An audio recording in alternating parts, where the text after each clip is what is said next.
Anong mensahe ang kailangang marinig ng mga Cancer? Mula January 16 to 2025. Pwedeng nangyayari na to o mangyayari pa lang. Kung hindi man para sa inyo, itong magiging reading, di baka para sa someone na malapit sa inyo o sa someone na kakilala niyo mismo. Baka may lumabas na gender mamaya, gawin nyo na lang energy, masculine at feminine energy. Pwede rin naman na huwag nyo napansinin ng gender. Hindi ko masasabi kung anong magiging reading, kung positive ba o negative. Depende sa kung anong mapipick up kong energy. Walang masama kung papanoorin ang sun, moon at rising sign. Kasi, baka alin man sa mga yan ay mag-resonate na sa sitwasyon nyo. So, sa case na to,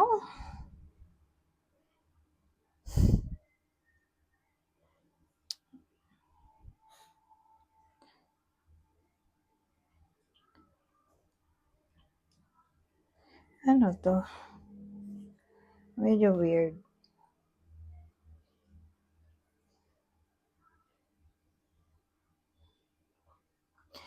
Ang dating may gustong makipag-ayos eh.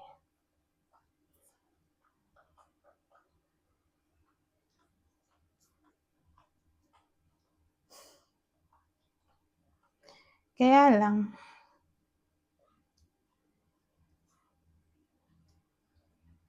baliktad kasi yung ano eh. Baliktad yung, ano ba to?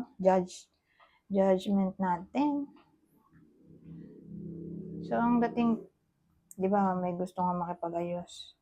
Sa case na to, parang duda.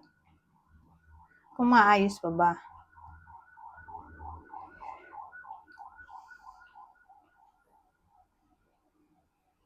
Ang good news, oo. May chance pa naman eh. Kasi ang dating may someone na natatakot mag-apologize. Natatakot na baka hindi replyan o hindi pansinin. Natatakot na kapag nag-apologize ay ma-reject lang siya, ganyan. Ngayon, ang ending,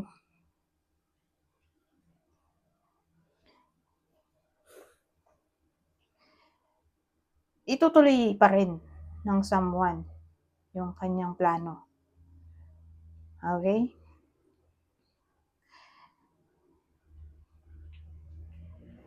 Ang end, di yun nga i-approach niya pa rin. Pero masyashock siya kasi hindi niya akalain na makikipag-ayos yung kaway niya. Willing pala makipag-ayos o magre-reply. Kasi ganun eh, puro fear yung tao dito na mag-confess o mag-apologize.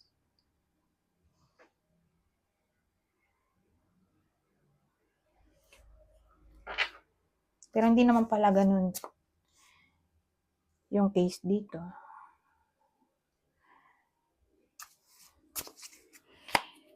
Kumbaga, naging pessimistic yung tao. Ano ba yung pinag-awayan nila dito? O pag-aawayan? Whether nangyayari na to o mangyayari pa.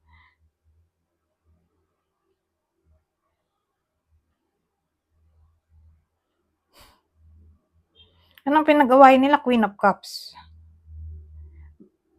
Babae. Other woman?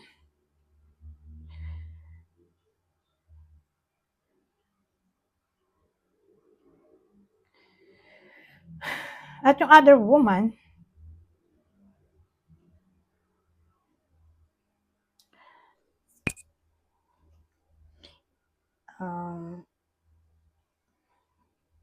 so inisip ko kung may iba rin, may iba siya, may iba ba siya?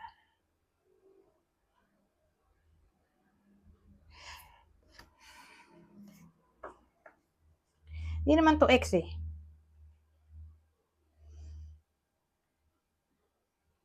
Basta other woman, pwedeng jealousy o literal na may cheating na nangyari. Pero yung kasi ang nakapagtaka kasi dito ay in a relationship din yung babae sa iba. 'Di ba weird? Pero nangyayari yan sa totoong buhay. Na para silang in a relationship. Hindi naman ibig sabihin na in a relationship na sa iba, hindi na yan papatol sa iba.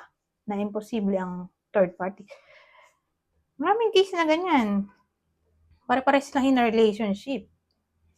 Ganon din sa case na to. Yung other woman ay in a relationship din sa iba. So, pwedeng jealousy o cheating na talaga. Basta other woman ang pinag-awayan. So, lalaki yung nag-cheat o masculine energy. Kaya pala siya natatakot na ma-reject. Natatakot siya mag-confess kasi nga mabigat yung kasalanan niya. Pero ang maganda kasi willing naman mag-move on na yung partner nung lalaki. Magiging mabait naman siya, So, ibig sabihin, papansinin naman ng babae yung lalaki kung sakaling mag-message siya o tawagan o i-approach in general. Ngayon, ito yung clue. Ito yung partner. Okay? Partner ng Cancer. Doon muna tayo sa partner. Kung di tumama sa inyo, di doon sa kakilala. Pero doon muna tayo sa partner. Go po, Cancer, Gemini o Leo. Ngayon, kung tingin nyo, tatama to sa kakilala nyo. Di ang zodiac sign ng kakilala ay Virgo, Taurus, Libra.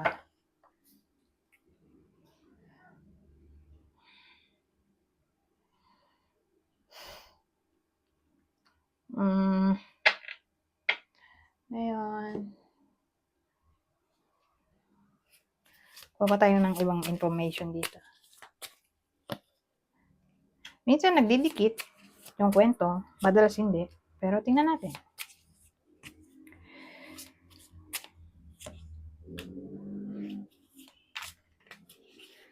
Bakit naman gano'n?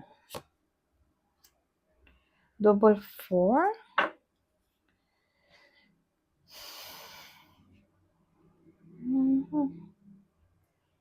So, may 2 of Cups.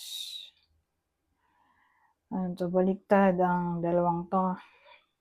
The World at 4 of Cups at upright na 4 of Swords.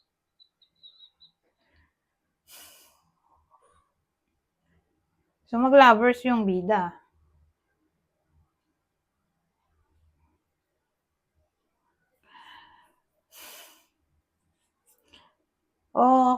Recently lang yung relasyon nila. Kakasagot pa lang. Wala pang 1 taon. Wala pang 6 na buwan. As in, bago-bago pa lang. Pwedeng ganun.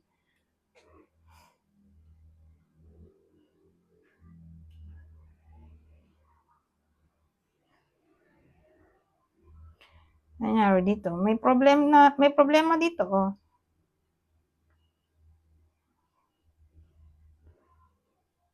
Pero ang maganda, willing naman silang ayusin kung ano man yung problema dito.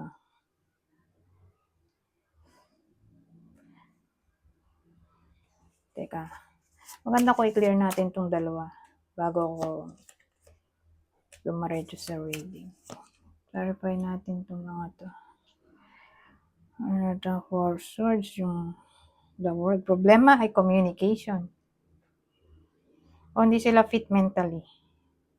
So, willing naman mag-ayos. Di ba? Magkaayos. So, iniisip ko kung disconnection na ba to o maayos pa. Disconnection Kasi bumaliktad yung temperance. Ito kasi reconciliation, saka balance. Ito, discord, disunion, conflict of interest, instability.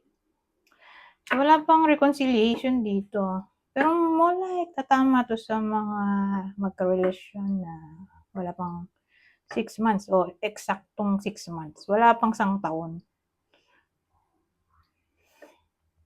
Pero mas tatama nga dun sa 6 months, saktong 6 months and below.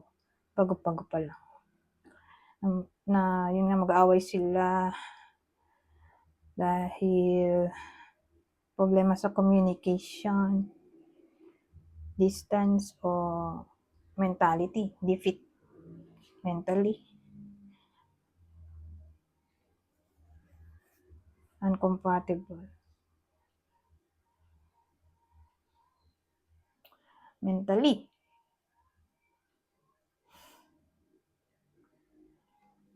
Pero pinararify na natin dito.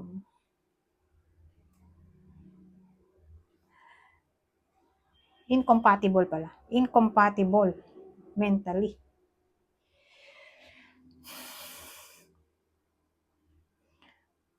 Hindi naman necessarily break na talaga forever, pero sa 2 weeks na to, walang reconciliation. Baliktad kasi to eh. O hindi pa maayos yung problema. Ganun pa rin. So again, communication o mentality. So sino yung tatamaan ng reading na to? So whether kayo mismo to, kasi general reading to. Kunin nyo lang info na sa tingin nyo i-fit sa inyo. Whether kayo mismo to o ito yung sitwasyon o magiging sitwasyon ng someone na malapit sa inyo o kakilala nyo o idol. So ito yung clue. Kasi kung tumama to sa inyo, halimbawa, tumama nga, eh ito lang yung partner. Ito yung clue, natatamaan ng reading. Okay? Ito yung partner niya. Again, ito yung zodiac sign, possible zodiac sign ng partner. Ng Cancer, Aquarius, Taurus, Aries. Halimbawa, di tumama sa inyo, di dun sa kakilala nyo. Sagittarius, Libra, Pisces, Sagittarius ulit. Ito pa, isa pang clue. So yung clue ulit natin, ulitin ko, pwedeng tumama sa inyo. Sa person nyo o sa kakilala. Ayan, mahulog na to. Payat, mahilig sa makulay na damit. Black o African American.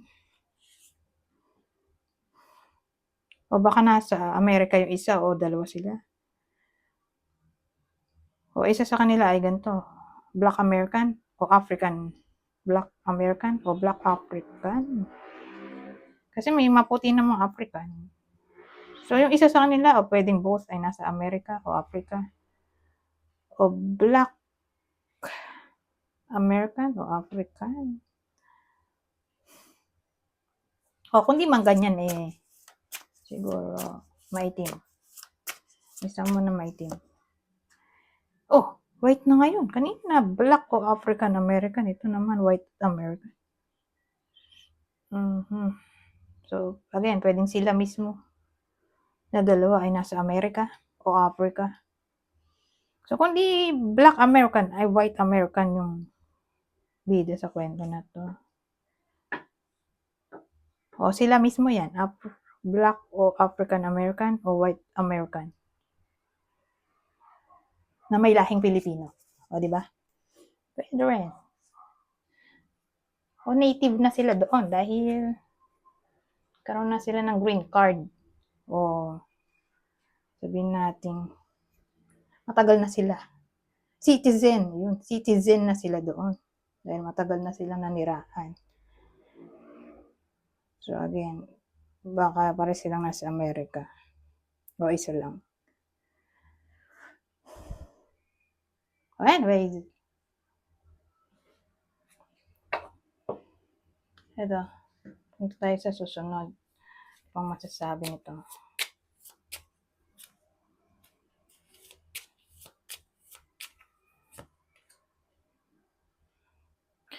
Ito, promotion. Ano ba malagay ito? Promotion ay posible para sa iba sa inyo. O magko-conduct sila ng parang seminar. Yung iba. Yung iba sa inyo. Training. Yung iba naman ay baka maisipan nila mag-masteral. Parang mag-gain sila ng knowledge dito. Magiging somewhat expert.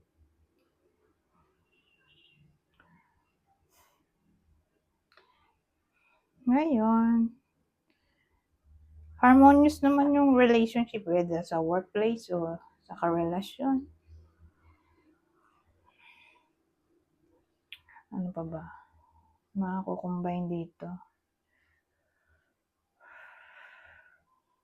Sabihin natin may someone na naging cold o snobbish. So, yung someone na yun ay magiging playful na o communicative. Yun yung change na maaaring mangyari.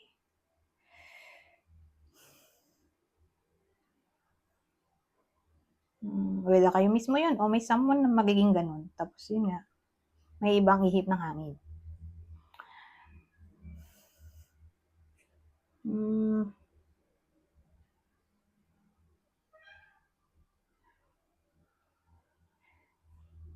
Ano pa ba? Wala nang maisip dito sa combination na to na masyadong mahirap. Iba na nga.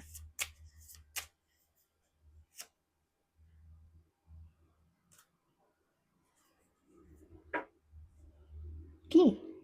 At store.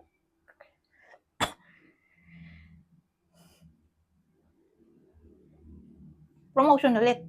Umulit yung promotion. Solution. Well, ibang case, di ba, solution sa problema. Okay? Ibang case ay, ang solution ay pag-move on.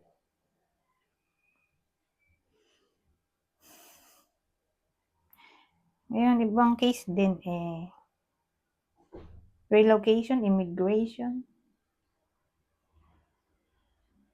Posible. O maisipan nila ang tungkol dito sa 2 linggo na to.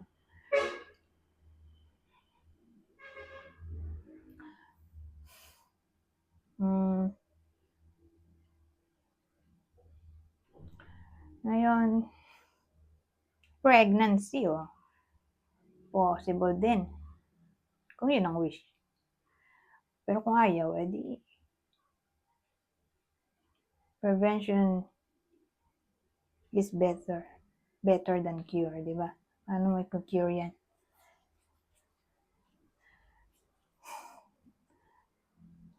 Wala na. Kung mabuo na yan, buntis na talaga. So, wear contraceptives kung ayaw.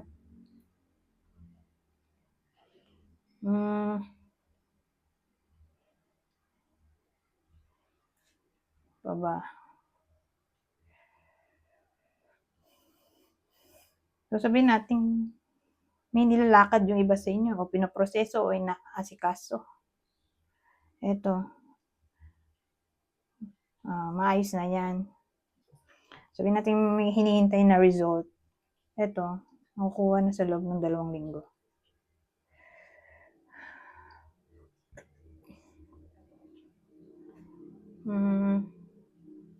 Ano pa ba? Improvement. Pwede rin. Recovery. Mula sa pagkakasakit.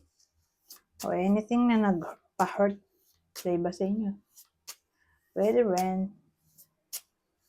Pero kung recovery sa, sabihin natin, relasyon. Renewal.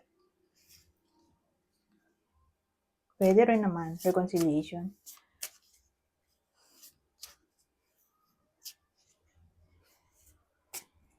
Ngayon, sabihin natin ayaw na nila. Ayaw na ng iba sa inyo sa ex. Gusto nila ay someone new. Baka may dumating, Dumating na someone new sa iba sa inyo. Sa loob ng 2 weeks na to kung single.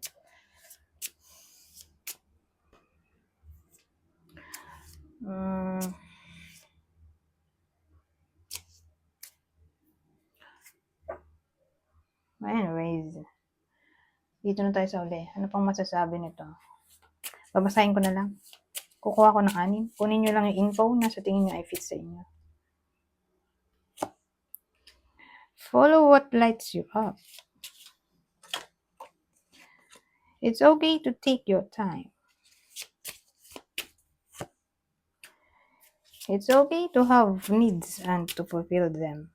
Ito na ba to? 3. You are in co-creation with the universe. Your talents and gifts are calling you. Work easy. Allow yourself to be in the flow and enjoy what you do. Anyways, hanggang dito na lang. Goodbye. Po.